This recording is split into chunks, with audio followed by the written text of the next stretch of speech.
My name is Margaret Thompson, and I'm about to tell you the story of how a $70 birthday cake changed my life forever. Not because it was delicious, though my homemade German chocolate cake was pretty damn good, but because it became the catalyst for the most painful and ultimately liberating year of my life. I should probably start by explaining that I've always been what people in Phoenix call a planner. After my husband Richard died 15 years ago, I threw myself into organizing everything. My finances, my social calendar, my weekly grocery runs to Fry's, even my monthly visits to get my gray hair touched up at Supercuts. Organization was my way of maintaining control when everything else felt chaotic. So when my 70th birthday approached, of course I planned my own party. The Sunny Slope Community Center wasn't exactly the Ritz-Carlton, but it was clean, affordable, and had enough space for the 30 people I'd optimistically invited. The rental fee was only $60 for 4 hours, which left me plenty of budget for decorations from Dollar Tree and ingredients for my famous German chocolate cake, the same recipe I'd been making for Jessica's birthdays since she was 5 years old. I spent 3 days preparing. I hand-cut tissue paper flowers in shades of dusty rose and cream, because those were the colors Richard always said brought out my eyes. I strung them along the walls and arranged them in mason jars as centerpieces. I made potato salad, deviled eggs, and my signature chicken salad sandwiches cut into neat triangles. Everything was perfect in that modest, heartfelt way that had always defined my approach to celebrations. The morning of my birthday, I woke up at 5:30 a.m. with butterflies in my stomach, not the good kind you get before Christmas morning, but the anxious kind that whispers, "What if nobody comes?"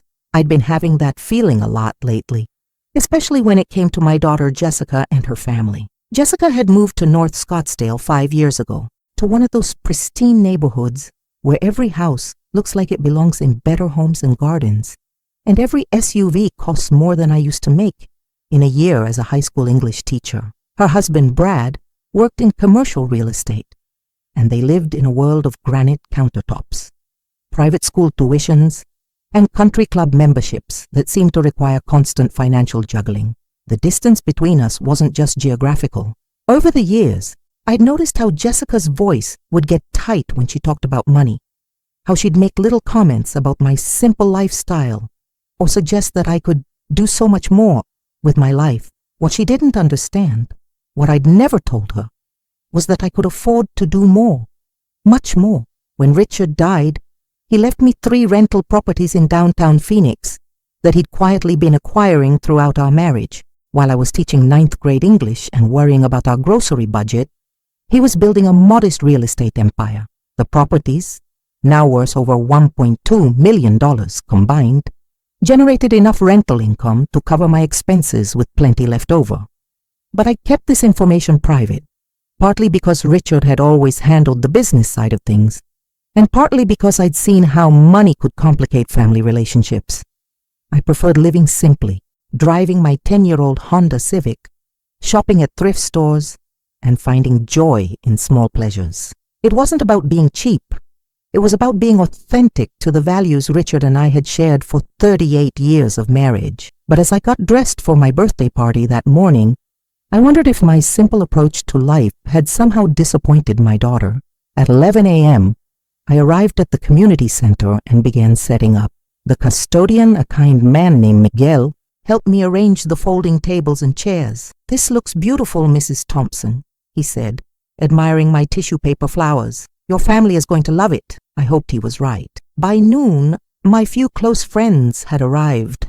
There was Dorothy from my book club, who brought homemade dinner rolls. Helen and Susan from my weekly bridge game came together, carrying a beautiful bouquet of sunflowers from Susan's garden.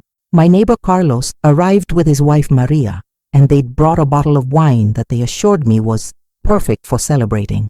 These were the people who had become my chosen family over the past few years, people who appreciated my company without expecting anything in return, who called just to check on me, who remembered my birthday without being prompted.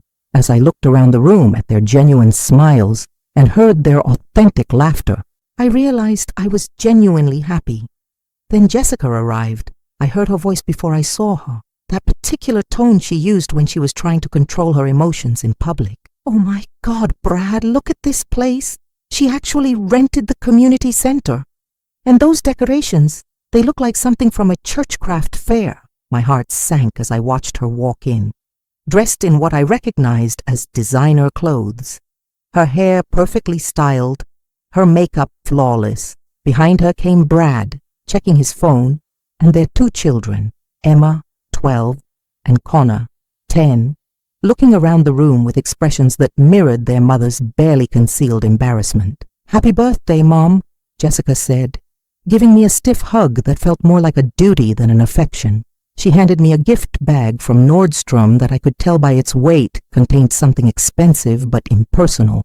For the next hour, I tried to salvage the celebration. I introduced Jessica and her family to my friends, served cake, and attempted to maintain the cheerful atmosphere I'd worked so hard to create, but I could feel the tension radiating from my daughter like heat from asphalt in July. Jessica stood apart from my friends, making polite but distant conversation. She kept checking her watch and whispering urgently to Brad, who seemed equally eager to leave. When Emma asked if she could have a second piece of cake, Jessica snapped, "No, honey, we need to get going soon." The breaking point came when I was in the tiny community center kitchen, preparing to serve coffee. I overheard Jessica talking to another mother from Emma's school, who had unexpectedly stopped by. Apparently, they'd run into each other in the parking lot. "I can't believe my mother chose to have her party here," Jessica was saying, her voice carrying that particular pitch it got when she was mortified. "I offered to host something nice at our house, but she insisted on this budget disaster. The decorations look like they came from the dollar store, and she made all the food herself instead of just catering something decent. It's so embarrassing." I stood frozen in the kitchen, holding a coffee pot that suddenly felt impossibly heavy. My tissue paper flowers, which I'd spent hours crafting with love, were a budget disaster. My homemade cake, made from the same recipe that had delighted Jessica as a child, wasn't good enough. The community center, that had felt warm and welcoming, suddenly seemed shabby and sad through her eyes. But the words that followed cut deeper than I could have imagined. "Honestly, sometimes I think it would be easier if she would just die already and stop embarrassing us. I mean, what's the point of living like this when you're just a burden on everyone around you?" The coffee pot slipped from my hands and crashed to the floor, sending hot liquid and broken ceramic across the linoleum. The sound brought everyone running, including Jessica, who looked more annoyed than concerned. "Mom, what happened? Are you okay?" I looked up at her from where I knelt among the broken pieces, and I saw her clearly for perhaps the first time in years. This wasn't my little girl who used to beg me to make birthday cakes for her dolls. This wasn't the teenager who cried in my arms when her first boyfriend broke her heart. This was a stranger wearing my daughter's face. A stranger who was ashamed of everything I was and everything I represented. "I'm fine," I said quietly, starting to pick up the larger pieces of ceramic.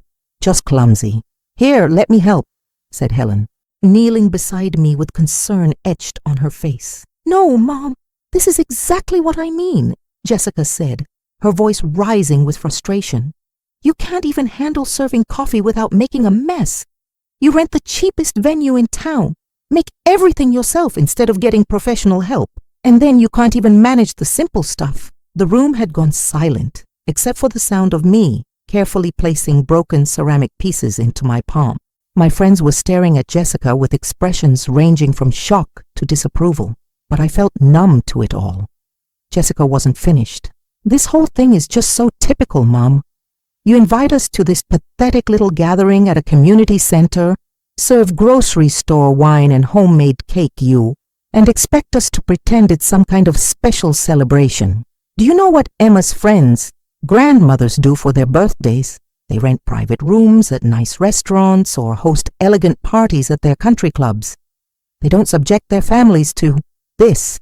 She gestured around the room as if it were contaminated, and I saw my carefully hung tissue paper flowers through her eyes. "Cheap, childish, embarrassing. You're 70 years old, Mom. Act like it. Show some dignity instead of forcing us to be ashamed of you in front of our friends and our children's friends." I stood up slowly, still holding the broken pieces of the coffee pot. Around us, my friends were gathering their purses and making uncomfortable excuses to leave early. The party I'd planned so carefully was disintegrating just like the ceramic in my hands. "I'm sorry you're embarrassed by me, Jessica," I said quietly. "It's not about being embarrassed, Mom.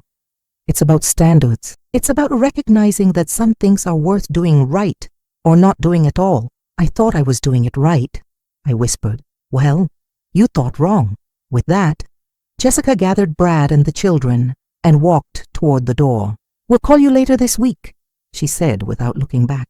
"Maybe we can talk about planning something more appropriate for next year." The sound of the community center door slamming behind them echoed through the nearly empty room. Miguel the custodian appeared with a mop and bucket, giving me a sympathetic smile as he helped clean up the mess.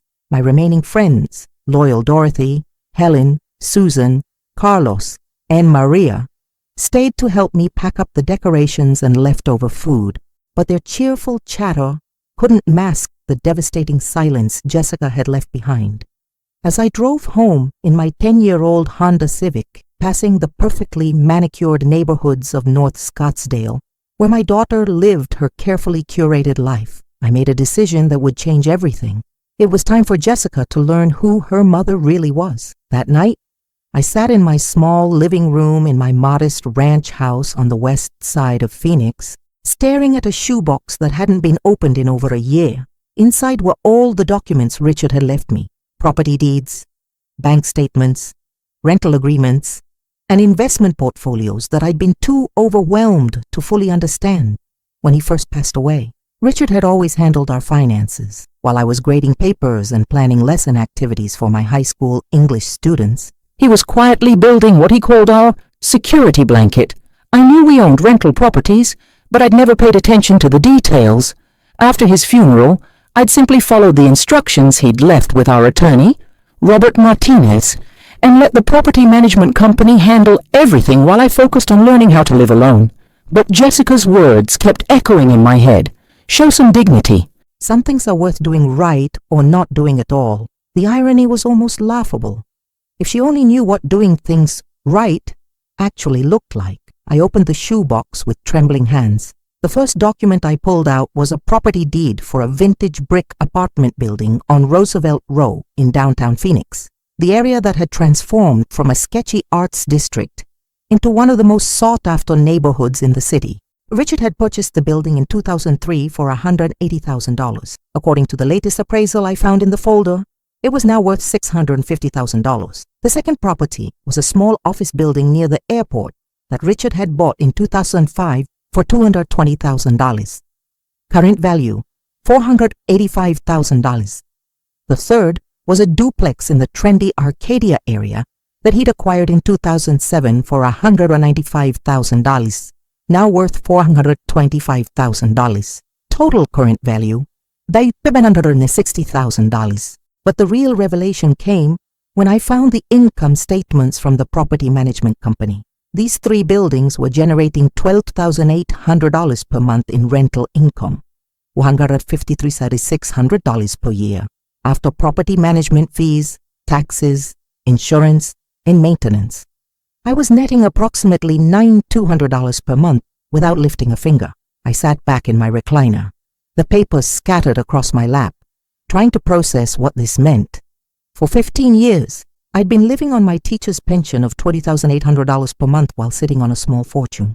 I'd been shopping at Goodwill while earning more from rental properties than most people make at full-time jobs. I'd been accepting Jessica's condescending comments about my simple lifestyle while having enough money to buy her entire North Scottsdale neighborhood. Well, maybe not the entire neighborhood, but you get the point. The next morning, I called Robert Martinez to schedule a meeting.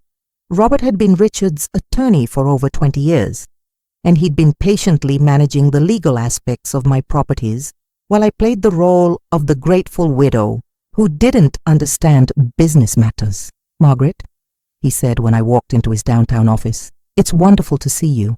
How are you feeling after yesterday's celebration?" Word traveled fast in Phoenix, apparently. Robert's knowing expression told me that someone, probably Miguel the custodian, whose cousin worked in Robert's building, had already shared the story of my disastrous birthday party. "I've been better," I admitted, settling into the leather chair across from his desk. "Robert, I need to understand exactly what Richard left me. All of it. No more simplified summaries or gentle explanations. I want to know every detail." Robert raised an eyebrow, but opened his file cabinet without hesitation. For the next 2 hours, he walked me through 15 years of financial growth that had happened while I was grieving, teaching, and trying to figure out how to live without my husband. The properties were just the beginning. Richard had also left me a diversified investment portfolio worth $340,000, a life insurance policy that had paid out $250,000, and a savings account that had been quietly accumulating rental income for years, now totaling $180,000. "So you're telling me," I said slowly, "that I'm worth approximately $2 million, give or take?" Yes, Richard was incredibly smart about his investments, and the Phoenix real estate market has been very good to you over the past 15 years. I thought about Jessica's designer handbags and Brad's constant complaints about mortgage payments on their $750,000 house. I thought about their country club dues and their children's private school tuition and their endless anxiety about keeping up appearances in North Scottsdale society. "Robert," I said carefully, "what would happen if I wanted to make some changes to how these properties are managed? What kind of changes? What if I wanted to be more involved?" Robert's smile was slow and knowing. "Margaret, you're the sole owner of these properties. You can do whatever you want with them. You want to raise rents, lower rents, renovate, sell, buy more. It's entirely your decision. And my will currently leaves everything to Jessica and her children, with provisions for your grandchildren's education.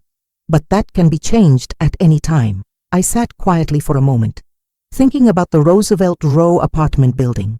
It was in the heart of Phoenix's hippest neighborhood, surrounded by art galleries, craft breweries, and the kind of trendy restaurants where Jessica loved to take Instagram photos. "Tell me about the Roosevelt Row property," I said. "It's your crown jewel, 8 units, all currently rented to young professionals and artists. The neighborhood has completely transformed. It's now one of the most desirable areas for young people in Phoenix. We could probably increase the rents significantly, or if you wanted to sell, we'd have buyers lining up." "What about if I wanted to live there?" Robert paused. "Live there? Is there any reason I couldn't move into one of the units? It's my building, after all." "Well, no.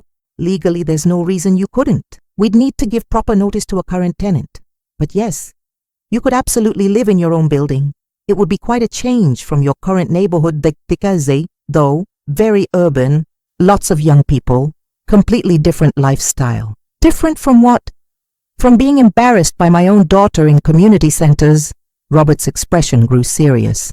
"Margaret, I don't know exactly what happened yesterday, but I can see that something significant has shifted for you. Before you make any major decisions, I want you to think carefully about your motivations. Anger can lead to choices we regret." "It's not anger, Robert.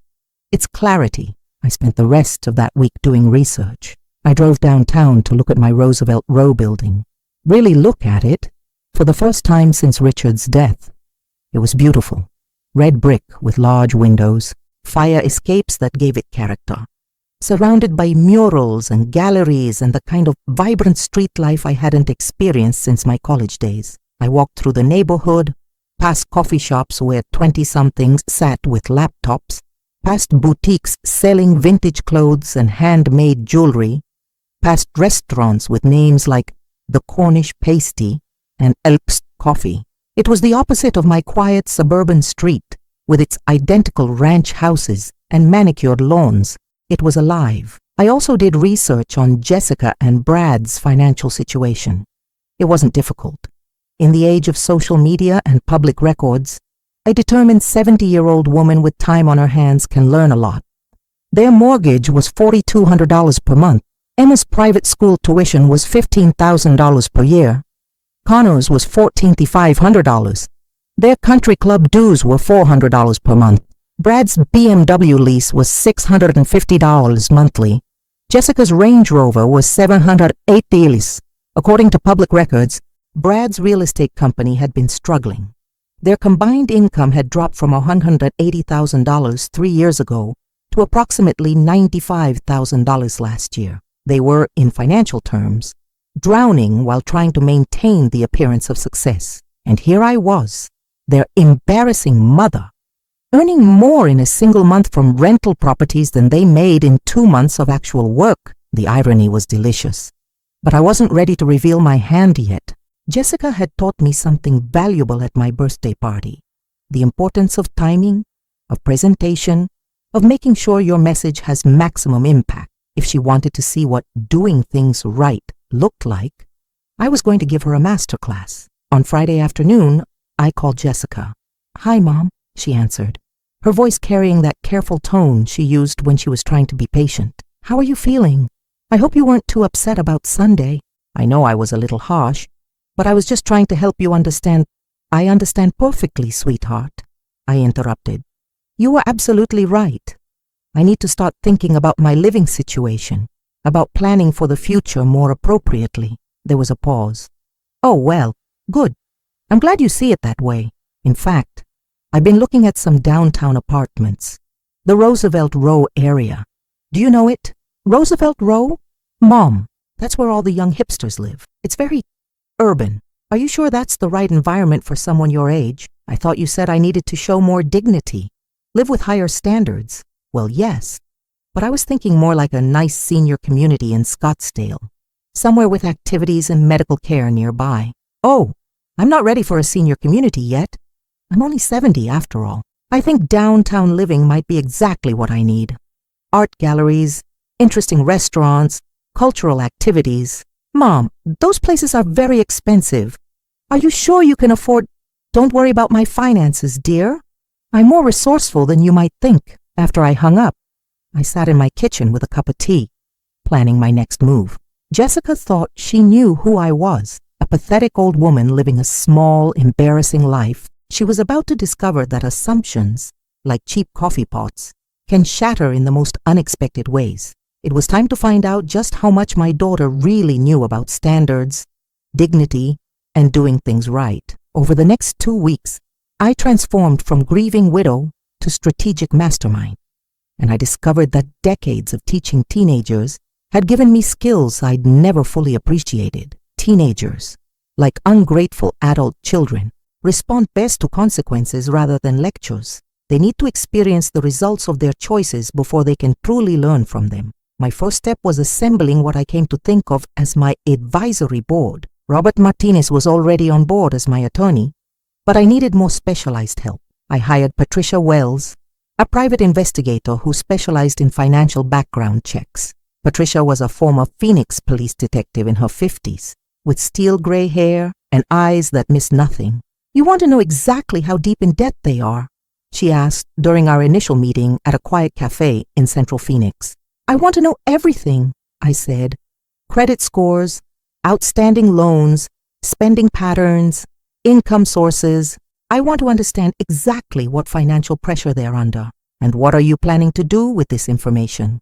"I'm planning to teach my daughter about consequences." Patricia's smile was sharp. "I like you already." My second recruit was David Chen, a real estate agent who specialized in downtown Phoenix properties. David was in his 30s, impeccably dressed, and had the kind of aggressive energy that reminded me of my best students, the ones who couldn't sit still because their minds were moving too fast. "Mrs. Thompson," he said when we met at my Roosevelt Row building, "this property is incredible. You could command premium rents for units like these, especially if we did some strategic renovations." "I'm not interested in raising rents," I said.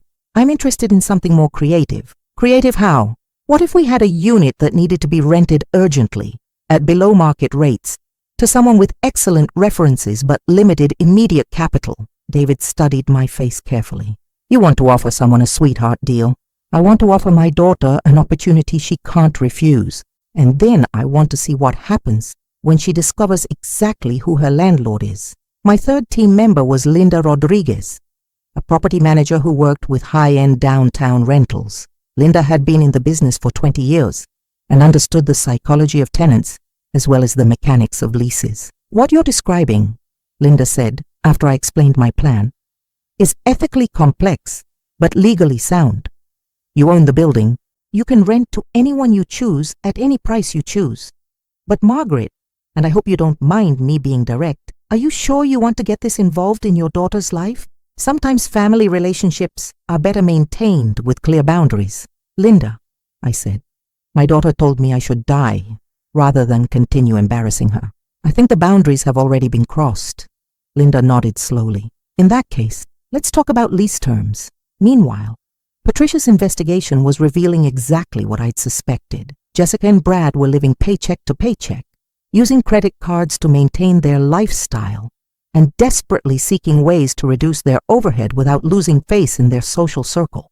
Their mortgage was current, but barely. They'd taken out a home equity line of credit 6 months ago to pay for Emma's orthodontics and Connor's travel baseball expenses. Brad's real estate business had lost 3 major clients in the past year, and Jessica's part-time work as a yoga instructor at their country club barely covered her own membership fees. Most tellingly, they'd been quietly looking at rental properties in less expensive neighborhoods, though they hadn't told anyone in their social circle about their potential move. They're proud people in financial trouble, Patricia reported. The worst kind of situation for making rational decisions. Perfect. The apartment I selected for my little experiment was a 1-bedroom unit on the 2nd floor of my Roosevelt Row building. The previous tenant, an artist named Marcus, had moved to Los Angeles, leaving behind a space with exposed brick walls, polished concrete floors, and large windows that flooded the room with natural light. It was exactly the kind of trendy urban living space that Jessica's Instagram-obsessed friends would envy. David helped me stage it beautifully. We brought in mid-century modern furniture from a local rental company, hung contemporary art from nearby galleries on loan pass with potential purchase agreements, and added touches like a French press coffee maker and a selection of locally made artisanal soaps that screamed sophisticated urban living. The rent for similar units in the building was typically paying $800 per month. I was going to offer it to Jessica for $800. Linda prepared a lease agreement through a shell property management company we created specifically for this purpose, Desert Rose Properties, LLC. The company was legitimate, properly registered, and completely owned by me, though Jessica would have no way of knowing that. My cover story was simple. An elderly property investor who preferred to remain anonymous was offering selected units at below market rates to Itam young families of good character as part of a community investment initiative. The reduced rent came with certain expectations. The tenant would help maintain the building's community atmosphere and participate in neighborhood improvement activities. It was, I thought, a masterpiece of plausible fiction. The next step was making sure Jessica discovered this opportunity. That's where my friend Helen from Bridge Club proved invaluable. Helen's daughter-in-law worked at the same country club where Jessica taught yoga, and Helen had volunteered to let certain information slip during casual conversation. I mentioned to Sandra that I'd heard about some incredible rental deals downtown. Helen reported after her reconnaissance mission. She said Jessica had been talking about wanting to try urban living but couldn't afford the typical downtown prices. Sandra seemed very interested in getting details. The hook was set. While I waited for Jessica to take the bait, I worked on the other aspects of my plan. I wanted this to be educational, not just vindictive, which meant I needed to be strategic about timing and revelation. Phase 1 would be getting Jessica into the apartment at the reduced rent, allowing her to enjoy the lifestyle upgrade and begin feeling superior to her poor mother who could never afford such sophisticated living. Phase 2 would involve gradually revealing inconsistencies in the story, little things that might make her curious about her generous landlord's identity, but not enough to arouse real suspicion. Phase 3 would be the confrontation, time for maximum impact and learning potential. Robert helped me prepare the legal documentation for Phase 3. We drafted a new will that would leave my properties to local charities focused on senior advocacy and education. We also prepared trust documents that would ensure my grandchildren's college educations were funded, but through a structure that wouldn't allow Jessica access to the principal. Margaret, Robert said as we reviewed the documents, these changes will completely disinherit Jessica. Are you sure you want to go that far?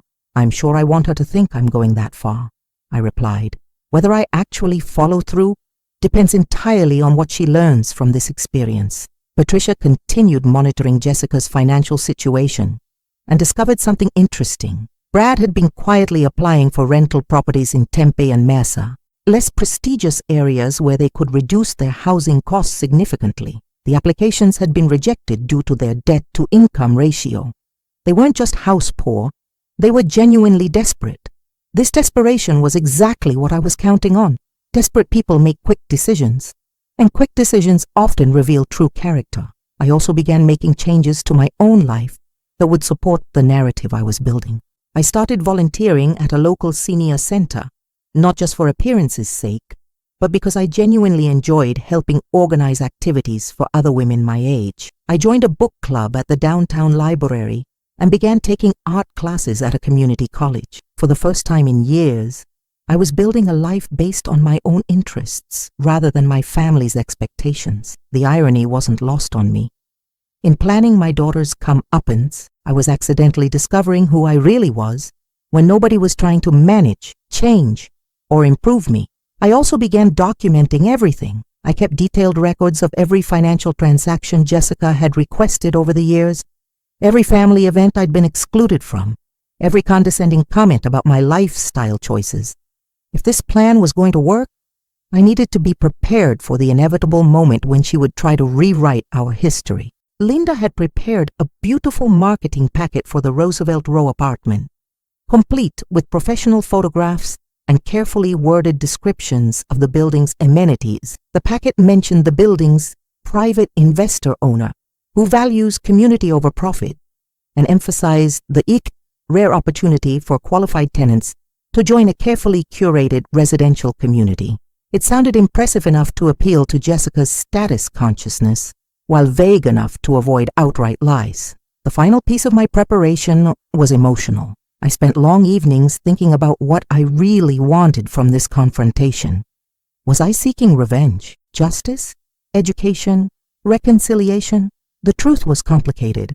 I wanted Jessica to understand the impact of her words and actions. I wanted her to confront the hypocrisy of accepting financial help from the same person she'd publicly humiliated. But mostly, I wanted her to see me as a complete person rather than a convenient source of emergency funding or an embarrassing obligation.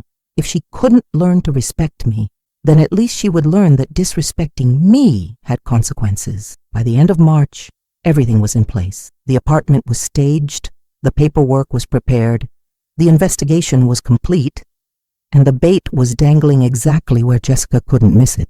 I'd spent 15 years being the quiet widow who didn't make waves, who accepted whatever crumbs of attention her busy daughter could spare, who pretended not to notice when family gatherings somehow forgot to include her, that Margaret was about to retire. The new Margaret, the one who owned downtown Phoenix real estate and had patience born of decades managing classroom discipline, was ready to teach the most important lesson of her career. All I had to do was wait for Jessica to walk into the classroom. The phone call came on a Tuesday morning in early April. I was sitting on my small patio, drinking coffee and reading the Arizona Republic, when Jessica's number appeared on my caller ID. "Mom, hi, I hope you're having a good morning." Her voice had that artificially bright tone she used when she wanted something. "Hello, sweetheart. How are Emma and Connor?" "They're great, thanks for asking.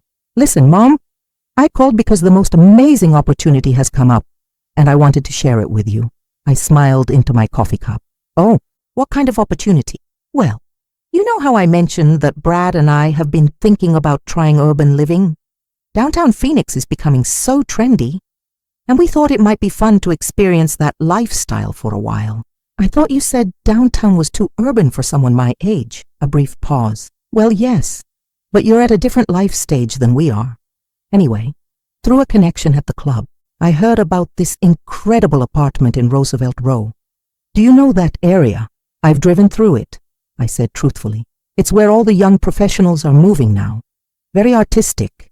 Lots of galleries and interesting restaurants. The apartment is in this beautiful converted building with exposed brick and huge windows.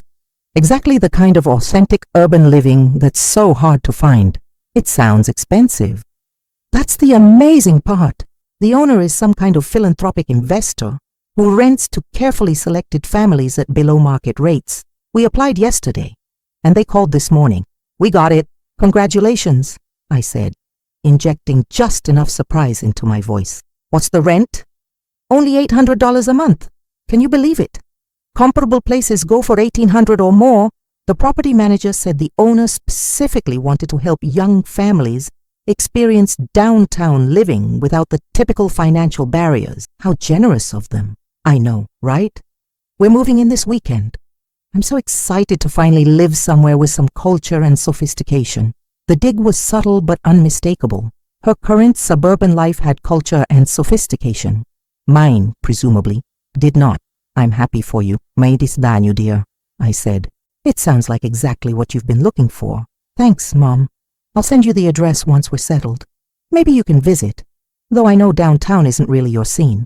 After she hung up, I sat quietly finishing my coffee and considering the magnitude of what had just begun. In less than a week, Jessica would be living in my building, paying me rent at a fraction of the market rate, all while maintaining her superiority complex about my simple lifestyle. The irony was so perfect it almost felt like divine intervention. Linda called me that afternoon to confirm that Desert Rose Properties had received Jessica's first month's rent and security deposit. She seemed very excited during the lease signing, Linda reported, and she kept mentioning how lucky they were to find such a sophisticated landlord who understood the importance of community investment. Did she ask any questions about the owner? She tried to, but I stuck to our story. Private investor, prefers anonymity, believes in supporting young families. She seemed satisfied with that explanation. Phase 1 was complete. I waited 2 weeks before beginning Phase 2. During that time, I monitored Jessica's social media activity, which had exploded with photos of her new urban lifestyle. Instagram posts showed artfully arranged coffee cups at trendy cafes, pictures of the Roosevelt Row Street Art Key, selfies with her exposed brick walls in the background. The captions were full of phrases like living authentically and embracing urban culture, and so grateful for unexpected opportunities. She'd also posted several stories about how downsizing had simplified their lives and allowed them to focus on experiences rather than material possessions. The irony of calling an $800 rent reduction downsizing while living in my property was almost too much to bear. But my favorite post was a photo of her morning coffee setup in the apartment kitchen, with the caption, "Sometimes the universe provides exactly what you need when you need it. Grateful for generous people who believe in community investment." The universe, indeed. My first subtle intervention came through building maintenance. I called Linda and asked her to schedule routine inspections of all units, with special attention to the apartment's vintage plumbing system. "Mrs. Thompson," Linda said carefully, "the plumbing in that unit is actually in excellent condition. We just had it updated last year." "I know," I replied, "but I want to make sure my tenant understands that this building requires hands-on management from a very involved owner." Linda scheduled the inspection for a Tuesday morning when Jessica would be home. I positioned myself in the coffee shop across the street with a clear view of the building entrance, watching as Linda and our maintenance supervisor, Tom Gipo, went inside. 20 minutes later, Linda called me. "Your daughter was very curious about the inspection," she reported. "She kept asking Tom questions about the owner's other properties and how long he'd been in the business." Tom played it perfectly, said the owner has been investing in Phoenix real estate for decades and takes personal pride in maintaining quality buildings. Did she seem suspicious? More like impressed. She mentioned several times how rare it is to find landlords who actually care about their properties. Perfect. My second intervention was more direct. I began having flowers delivered to Jessica's apartment once a week. Not expensive arrangements, but tasteful bouquets from a local Roosevelt Row florist, with cards signed, "Welcome to the neighborhood, your grateful landlord." The flowers served multiple purposes. They reinforced the narrative of an unusually thoughtful property owner. They reminded Jessica weekly of her good fortune, and they provided opportunities for social media content that would document her growing comfort with the situation. Sure enough, her Instagram stories began featuring the weekly flowers with captions like, when your landlord is an actual angel. And this is what community investment looks like. After a month of flowers, I escalated to small gifts. A bottle of wine from a Roosevelt Row vineyard, a gift certificate to a trendy downtown restaurant, a locally made piece of pottery from a nearby gallery. Each gift came with a brief note. Hope you're enjoying the neighborhood, or thought you might appreciate local artistry, or welcome to the Roosevelt Row community. Jessica's social media response was predictable.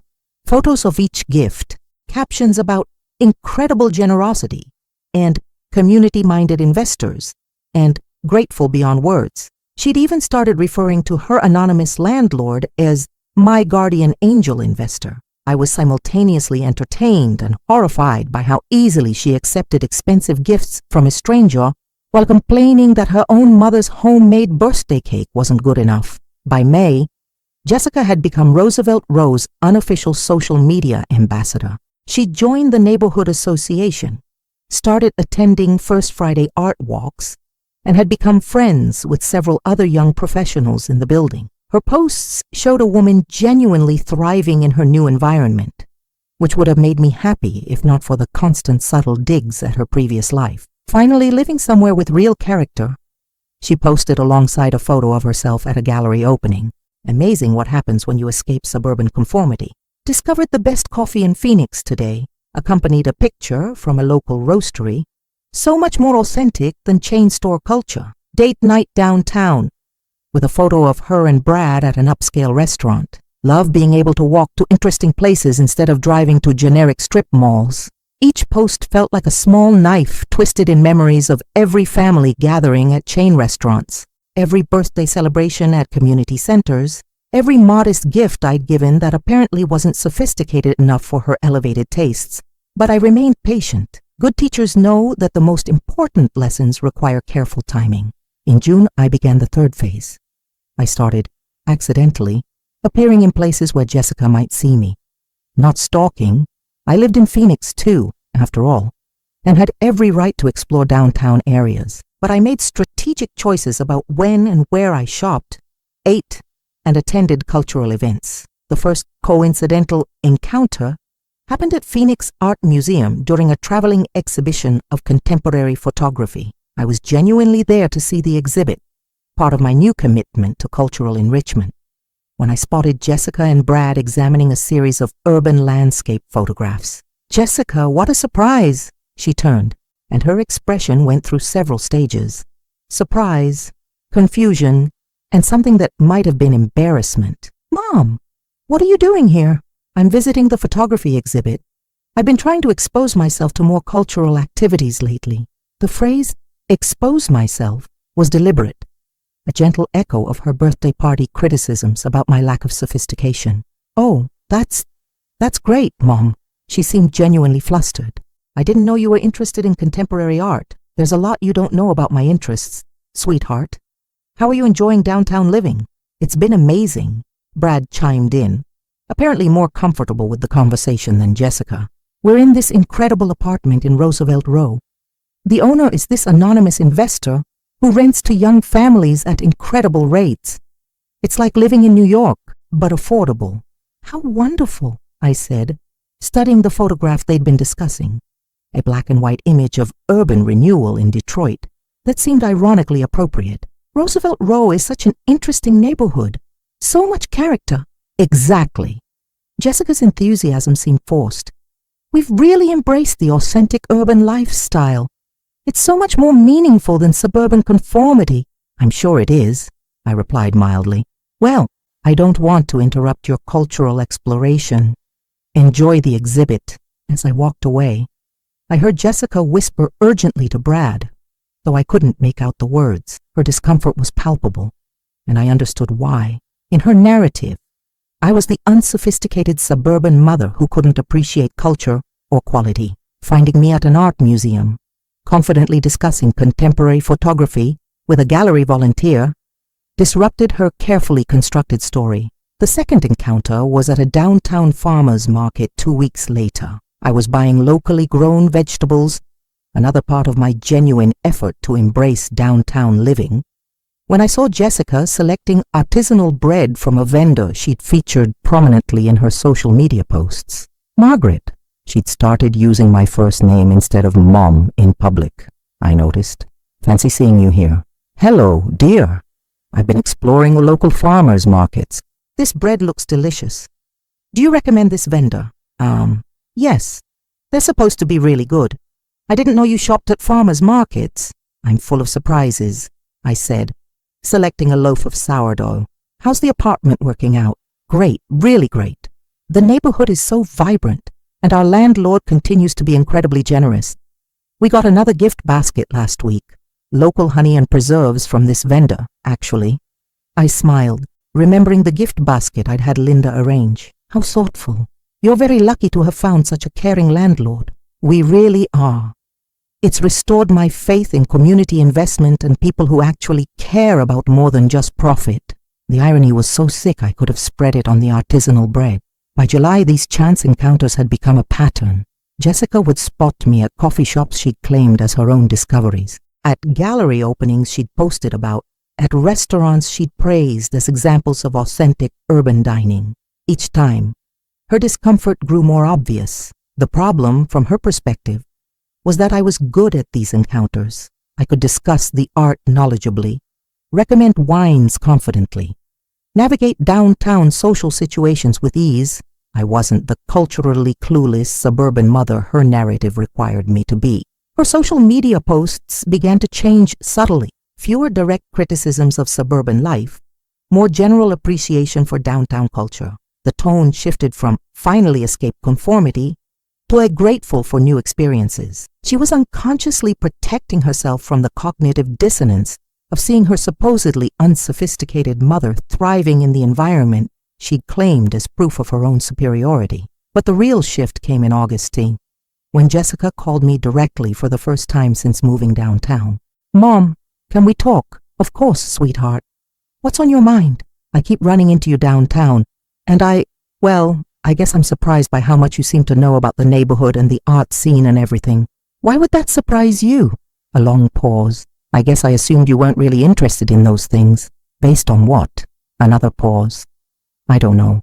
I guess I thought you preferred simpler things, like community center birthday parties. The silence stretched so long, I wondered if the call had dropped. Mom, I think maybe I misjudged some things. What kinds of things? About what you enjoy. About who you are outside of being my mother. It was the closest thing to an apology I'd received, and it was progress, but it wasn't enough. She was beginning to recognize me as a person with interests and capabilities beyond her assumptions, but she still didn't understand the deeper lesson about respect, gratitude, and the consequences of cruelty. She was learning, but she wasn't there yet. Time for phase 4, the revelation. The moment I'd been building toward for 6 months arrived on a sweltering September morning in Phoenix. I'd orchestrated it perfectly, timing the revelation for maximum impact and minimum escape routes. I called Linda first thing that morning.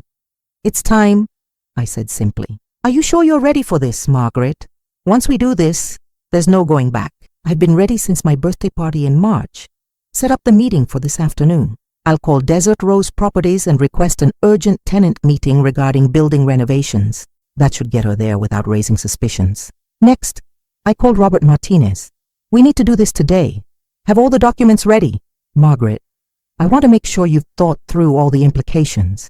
Once Jessica understands what you've done, your relationship will be fundamentally changed forever. Robert, my relationship with Jessica has been fundamentally wrong for years. It's time to correct that. My final call was to Patricia Wells. I need you there as a witness. Bring all the financial documentation we've gathered. This is going to be brutal, Margaret. Are you prepared for her reaction? I'm prepared for whatever happens. I've been preparing for 6 months. At 2 p.m., I positioned myself in the conference room at Robert's downtown law office, surrounded by the documents that would reshape my relationship with my daughter forever. Property deeds showing my ownership of her building, 15 years of bank statements proving my financial stability, Patricia's investigation revealing Jessica and Brad's desperate financial situation, the new will that would leave my estate to charitable organizations focused on elder advocacy, Linda had told Jessica that the mysterious property owner wanted to meet with all tenants to discuss upcoming building improvements and potential rent adjustments. Jessica had been excited about the meeting, posting on social media about how transparent and professional her landlord was being about keeping tenants informed. She walked into Robert's office at exactly 2:30 p.m., dressed in her carefully curated downtown casual style, designer jeans, artfully distressed, paired with a vintage band t-shirt that probably cost more than my entire birthday party budget. Her hair was styled in the effortless waves that required significant professional maintenance, and she carried the oversized leather bag that had become her signature accessory in her urban lifestyle transformation. Mrs. Thompson, she looked around the law office conference room with confusion. I was expecting to meet with Desert Rose Properties about my apartment building. I think there might be some mistake. There's no mistake, Jessica. Please, sit down.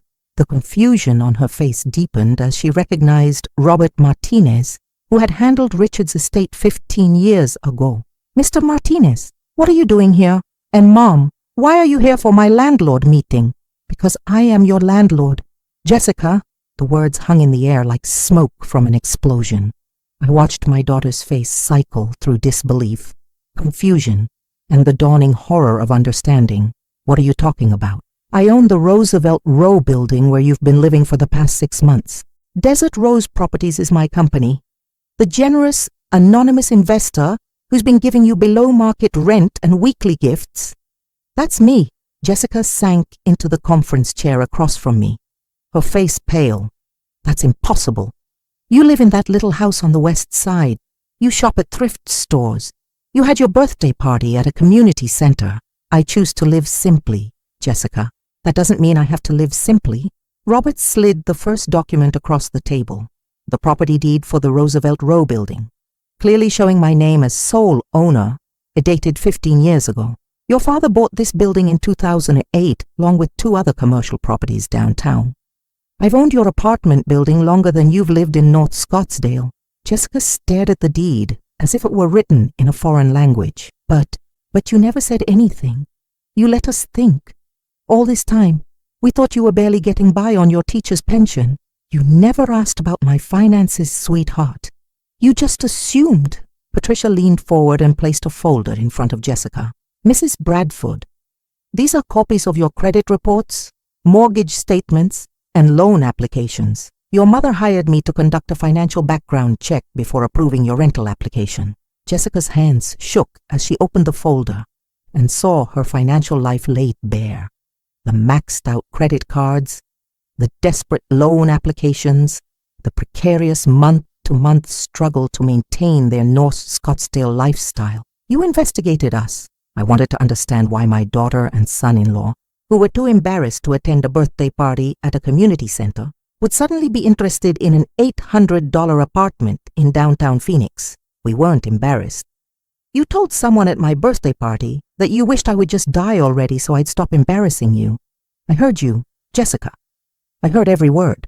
The color drained completely from her face. She'd forgotten that conversation, or convinced herself it hadn't happened, or rationalized it as a moment of temporary frustration. Seeing it reflected back at her 6 months later, in the context of everything that had followed, made it impossible to dismiss. Mom, I didn't mean. You meant it when you said it, just like you meant it when you told me to show some dignity and act my age, just like you meant it when you said some things are worth doing right or not doing at all.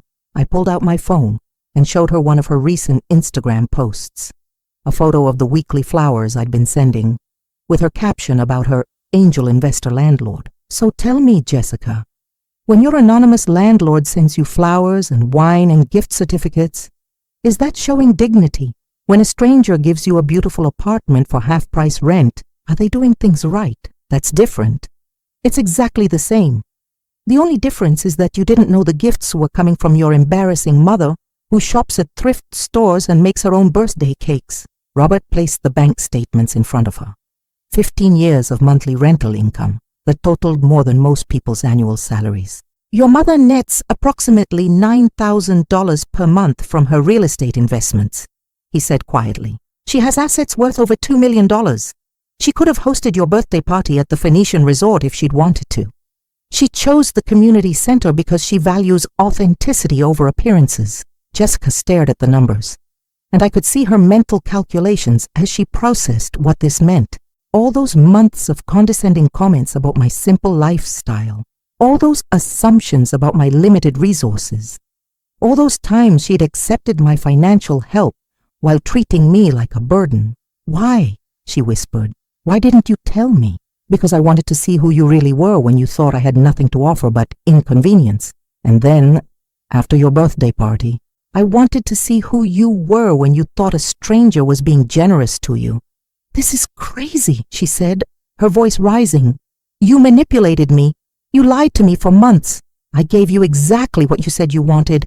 Dignity, sophistication, someone who does things right. The only manipulation was letting you believe it came from someone you could respect. Linda placed the lease agreement in front of Jessica, her signature on a document that made her my tenant, paying me rent, accepting my generosity, while publicly praising the anonymous investor who had made her urban lifestyle possible. Every gift you posted about on social media, every time you called me your angel investor, every grateful caption about community-minded landlords, that was me, your embarrassing mother who doesn't understand standards. Jessica buried her face in her hands. When she looked up, her carefully applied makeup was smeared with tears. What do you want from me? Robert placed the final document on the table. My new will, leaving everything to charitable organizations focused on senior advocacy and education. I want you to understand consequences, I said. For 15 years, I've supported you financially while you treated me like an embarrassment. I've paid for your emergencies, your lifestyle upgrades, your children's expenses, all while listening to you complain about my lack of sophistication. Mom, I'm sorry. You're sorry because you've been caught. Jessica, you're sorry because you're sitting in a lawyer's office, realizing that your poor, embarrassing mother has enough money to solve all your financial problems, and enough hurt to decide not to. Patricia leaned forward. Mrs. Bradford, your mother asked me to calculate exactly how much financial support she's provided to you over the past 5 years. The total is $127,000. Jessica's face crumpled. I didn't realize. I never added it up. Of course you didn't.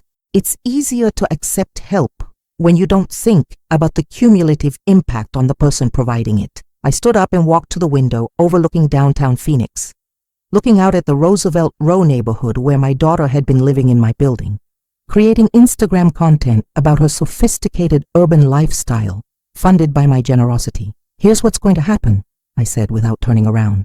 You have 30 days to find a new apartment. I'm raising your rent to market rate, $1,800 per month, effective immediately. If you can't afford that, you'll need to move. Mom, we can't afford $1,800. Then you'll do what millions of people do every day. Adjust your lifestyle to match your actual income. I turned back to face her. Your current lease expires in October. You can choose to stay as a full-paying tenant, or you can find somewhere else to live. But the days of accepting my charity while treating me like an obligation are over, and our inheritance will go to organizations that help seniors who are being mistreated by their adult children. Unless you can convince me, over time, through consistent actions, rather than desperate words, that you've learned something from this experience. Jessica was sobbing now, makeup completely ruined, her carefully curated appearance dissolving under the weight of consequences. 15 years in the making. I never meant to hurt you. I thought you were happy with your simple life. I thought you chose to live that way. I do choose to live simply, Jessica, but I also chose to live generously. The problem is that you accepted the generosity while despising the simplicity. You wanted my money, but not my company. You wanted my help, but not my presence at your important moments. Robert cleared his throat gently. Margaret, perhaps we should give Jessica some time to process this information. No, I said firmly. She's had 6 months to process who she thought I was. Now she can process who I actually am. I sat back down across from my daughter, looking at her tear-streaked face, and seeing, for the first time in years, something that looked like genuine emotion rather than performance. Jessica, I love you. I will always love you, but I will never again accept being treated as less than I am just because I choose to live differently than you think I should. What can I do? She whispered. How can I fix this? You can start by taking responsibility for your actions instead of your circumstances. You can stop making excuses for treating your mother like an embarrassment. And you can decide whether you want a relationship based on respect and genuine affection, or whether you'd prefer to keep treating family connections as financial transactions. I gathered my documents and stood to leave. You have 30 days to decide what kind of daughter you want to be, and I have the rest of my life to decide what kind of mother I'm willing to be in response. The last thing I saw as I walked out of Robert's office was my daughter sitting alone among the scattered papers of her assumptions, finally understanding that the woman she'd dismissed as an embarrassment had been holding all the cards the entire time. The student had finally been taught the lesson. Whether she'd learned it remained to be seen. 3 months have passed since that September afternoon in Robert's office, and as I write this, I'm sitting on the terrace of my new home in Sedona, Arizona, watching the red rocks change color in the morning light. The silence here isn't the heavy, lonely silence of my old West Phoenix house. It's the peaceful silence of a life finally aligned with my own values. Jessica moved out of the Roosevelt Row apartment 2 weeks after our confrontation. She couldn't afford the market rate rent, and her pride wouldn't let her ask for help from the mother she'd discovered had been helping her all along. They found a modest 2-bedroom rental in Tempe, closer to Brad's work, with a reasonable rent that matched their actual income. There was no dramatic goodbye, no tearful reconciliation scene. Linda forwarded me Jessica's forwarding address and returned key. Tay, along with a brief note, "Thank you for the opportunity to live downtown. I've learned more than I expected." It wasn't an apology, but it was acknowledgement. Sometimes that's where healing begins. I sold 2 of my 3 downtown properties to a development company that specialized in affordable housing for young professionals, artists, teachers, social workers, the kinds of people who make neighborhoods vibrant but can't usually afford to live in them. The sale netted me $1.8 million, which I used to establish the Richard Thompson Foundation for Senior Dignity, providing legal advocacy for elderly people facing financial abuse from family members. Patricia Wells, my former private investigator, became the foundation's first director. "There are more situations like yours than you might imagine," she told me during our initial planning meetings. "Adult children who view their aging parents as either ATMs or burdens, sometimes both." I kept the Roosevelt Row building, but converted Jessica's former apartment into a small office for the foundation. There's something satisfying about using that space, where my daughter learned to accept charity while rejecting the charity giver, to help other seniors maintain their dignity and autonomy. My new home in Sedona isn't large or ostentatious. It's a modest adobe house with 2 bedrooms, a small garden, and views of the red rocks that take my breath away every morning. I chose Sedona not for its spiritual tourism reputation, but for its community of artists, retirees, and people who value natural beauty over material status.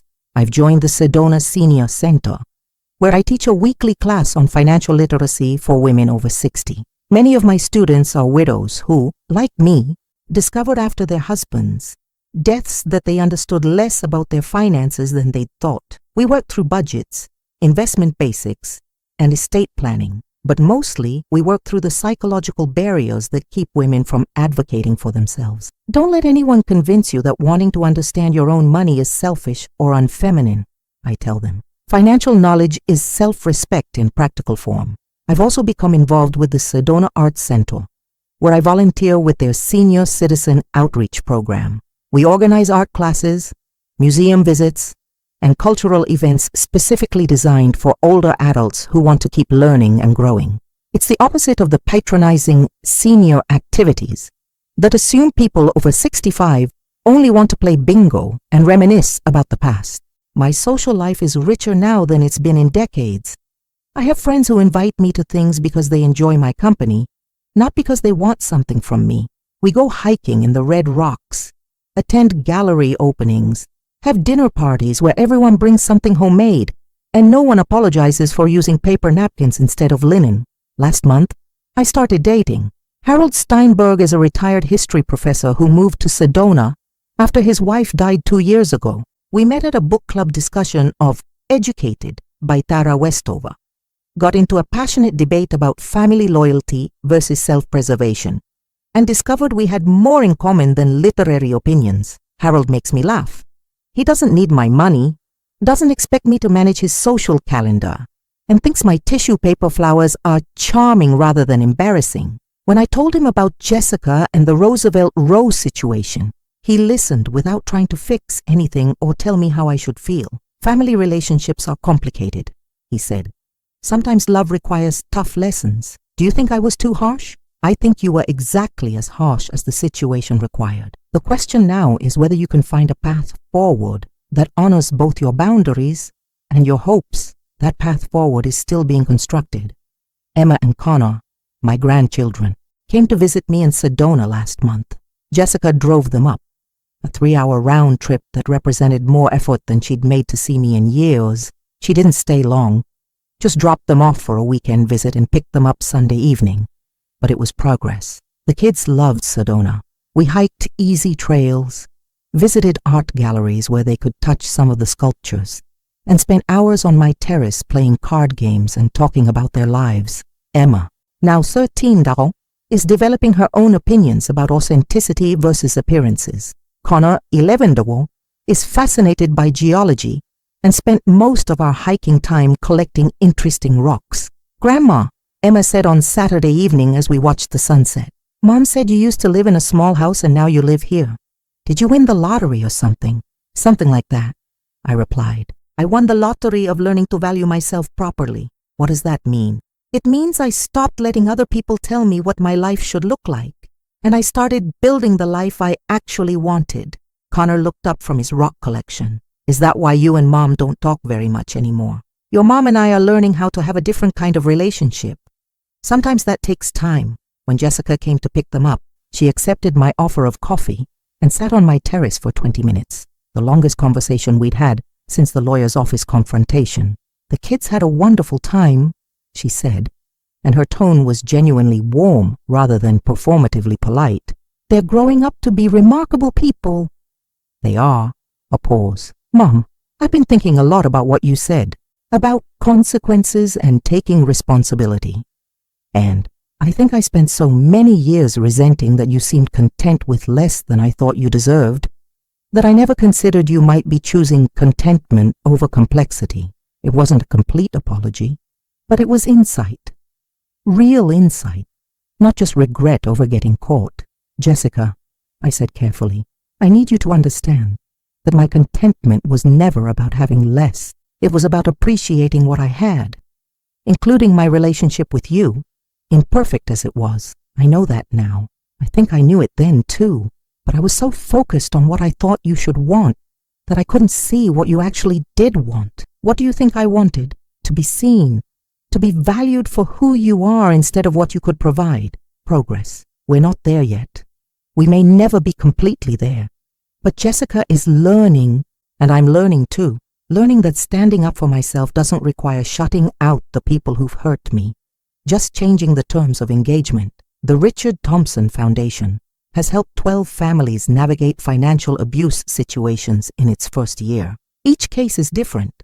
Some involve outright theft, others involve manipulation and emotional coercion, but they all share a common thread of adult children who stopped seeing their parents as complete people with rights and dignity. Patricia tells me that several of the seniors we've helped have used their newfound financial independence to completely restructure their relationships with their families. Some have cut contact entirely.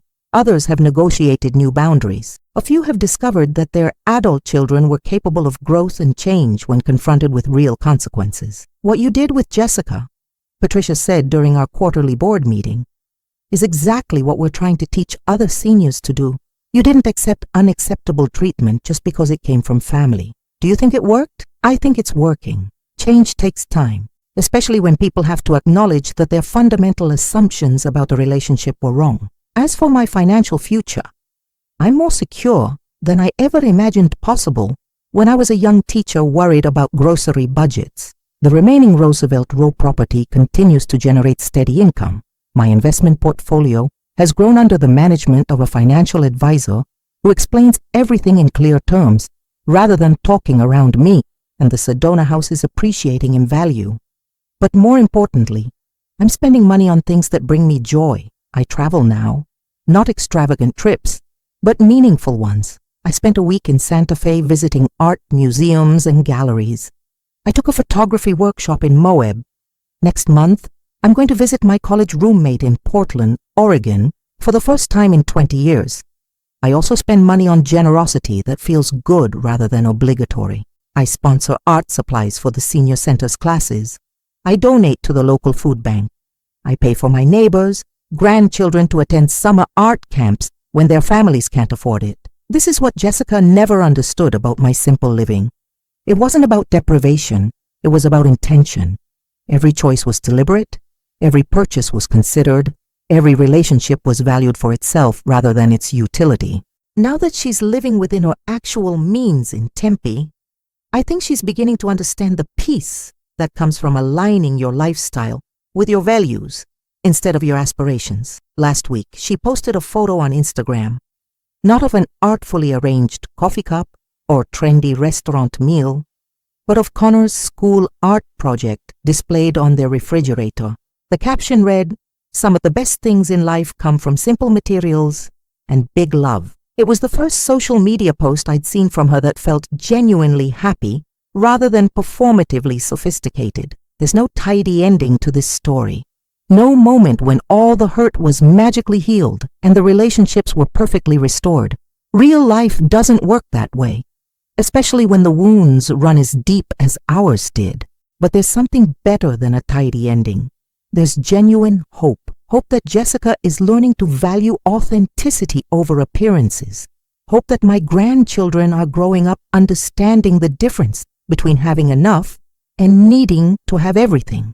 Hope that the foundation will help other seniors discover their own strength before they reach the breaking point. I reached at my 70th birthday party and hope that I'll continue building this new life I've created, one where I'm valued for who I am, where my generosity is appreciated rather than expected, where my choices are respected even when they're different from what others would choose. This morning, I woke up in my Sedona house and made coffee in my simple kitchen and sat on my terrace watching the sunrise paint the red rocks in shades of gold and rose. Harold is coming for dinner tonight. I'm making my famous German chocolate cake, the same recipe that wasn't good enough for Jessica's sophisticated palate, but that Harold has requested for his birthday next week. I thought about that terrible birthday party 8 months ago, about the sound of ceramic breaking on the community center floor, about the moment I realized my daughter was ashamed of everything I was. But mostly I thought about what I've learned since then, that the love you give should never require you to diminish yourself, that family relationships should enhance your dignity rather than undermine it, and that it's never too late to teach people how to treat you with respect. I'm 70 years old, and I'm just getting started. The tissue paper flowers I made for my birthday party are pressed between the pages of my photo album now, a reminder of a woman who tried so hard to create joy for people who couldn't see past their own expectations to appreciate the love being offered. That woman learned to create joy for herself instead. And that, it turns out, makes all the difference.